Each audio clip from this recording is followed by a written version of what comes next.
nakilala ka before, because of itong bad boy, no? You're the bad boy of Philippine showbiz. Yun pa rin ba ang gusto mong title? Oh, ayun ba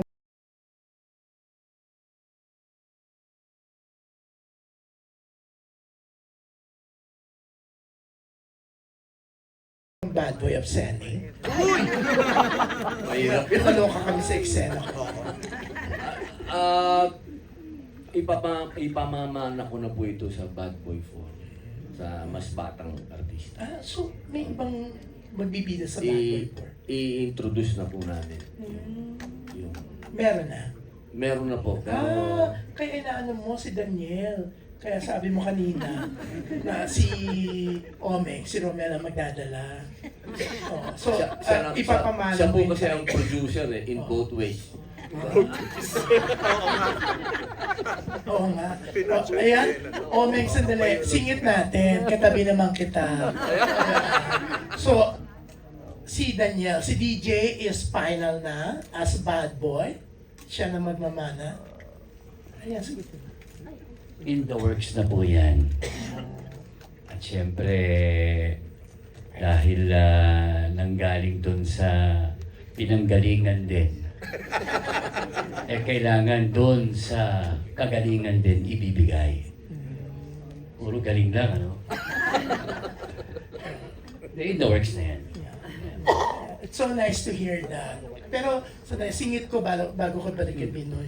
Si Kyla bang leading lady? Leading lady ko? Hindi Estrada din. Ayan, Kyla yung sa'yo Kyla, oo. Si Kyla yung kanya. Producer ka talaga. Aba, syempre. Naman, di ba? Para naman makita silang magkasamang dalawa sa Bad Boy 4. It's so nice, no? Oo. Talagang, Pinoy, pinamana mo na talaga ang titulo. Oo, kasi boy Parang baka wala nang maniwalang boy pa ako. Huwag naman bad Wait, man. pero, hindi in fairness to you, Senator Robin, no?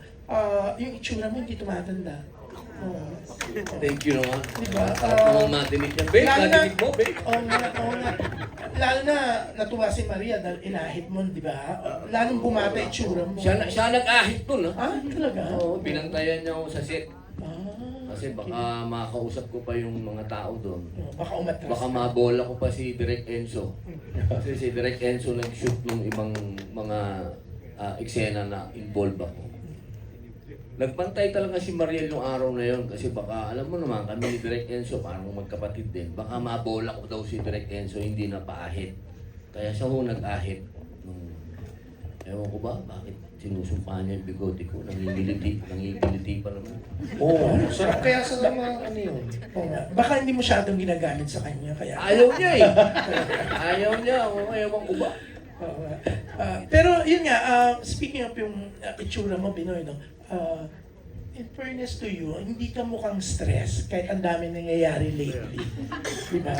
Kanina bago ka pumunta dito, alam mo, wala akong kalam-alam tumawag si Tita Annabelle. Saan ka pupunta?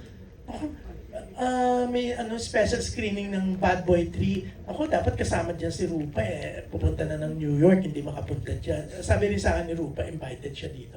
Pero yun nga, sabi niya, naku grabe yung eksena sa Senate kanina. Sabi niya, taga-excited siya. Kasi ningit ko daw. Pero yun nga, kahit anong pang eksena, anong mga pangyayari, hindi ka mukhang stress. In fairness to you, ang bata mong tignan, ang gwapo-gwapo mo, leading man pa rin talaga, di ba?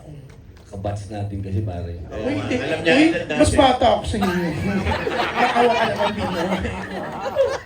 Huwag mo ipilit talaga yung batch every time. Di ba, iba talaga itsura ko pagka politika. Oo. Pag politika talagang, siyempre, dala mo yung problema ng bayan, iba yung bigat nun. Pero yung Yung itsura mo, showbiz masarap eh. Kasi nag-entertain kayo ng tao, masaya yung tao. parang masaya kapag siya. Malayo. kasama mong entertainment, press, media, no? Talagang oo. Kasi sa politika, iba eh. Iba yung politika eh. Iba talaga yung bigat niya. Bigat talaga sa balikat. Ang tao, katulad kanina, ibang-iba. Pag pupunta ka sa political event, hindi ganun ka-warm ang tao. Tinitingnan ka, sinusukat ka. pagka showbiz event, iba eh. Niyayakap ka ng tao, pati yung picture taking nyo, iba. Napakasarap ng buhay natin. Kaya sana alagaan natin ng show business. At ako'y nananawagan din dun sa mga ibang kasama natin na tulungan nyo ako. Kasi marami akong panukala. Andyan yung patungkol sa pagbibigay ng insentibo sa mga pelikulang magagandang pelikula katulad ng insentibo na binibigay sa Thailand, binibigay sa Korea. Sana tulungan nyo akong pumasa yung mga panukala na yon. Katulad nung panukala natin na magkaroon din tayo ng sarili nating medical card. Sana yun ang mga tulungan ninyo. Huwag yung nakikita ng tao tayo nag-aaway sa politika. Dapat sana may isang direksyon tayo pagdating sa mundo natin. Tulungan natin yung industriya. Tsaka yung tax ng artista. It's so nice, no, Senator, talagang yung puso mo always sa showbiz, sa entertainment industry.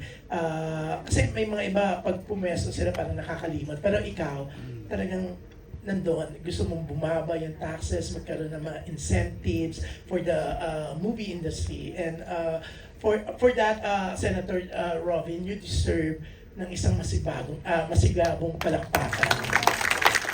Kaya kung camera, mamaya nakapapalakpak. Pero yeah, thank you and sana nga no mapalabas sa Netflix to or sana sa sinihan no. Pero ang problema pag sa sinihan, Senator, it's R18 kasi may bala ka magbawas. Kasi para mag-16 para may showing din sa mga ibang sinihan kasi may mga sinihan na hindi tumatanggap ng R18 eh. I cannot mention kasi nasa gateway tayo. So hindi ko nang banggitin ng SM ha. Mahirap na kasi pantayan yung mga kapitbahay. Hindi ko na gustong habulin pa yung Hollywood o Bollywood. Mahirap na yun eh. Ang gusto ko lang habulin yung mga kapitbahay natin, yung gawa ng Malaysia, Indonesia, Korea, Japan. Yun lang ang gusto kong habulin. Pag hinabol mo yun at mag PG-16 ka, hindi po kakayanin. Kailangan po talaga tayong mag R18 para makita po talaga yung action ng Pinoy. Pero gagawa po tayo ng pang-bagets, yung pang-pamilya, yun nga po, yung ano nga ba, in my room? In my little room. Yan. Congrats Sen Binoy. And thank you for always being nice to the entertainment media, to the showbiz people. Yan. Thank you.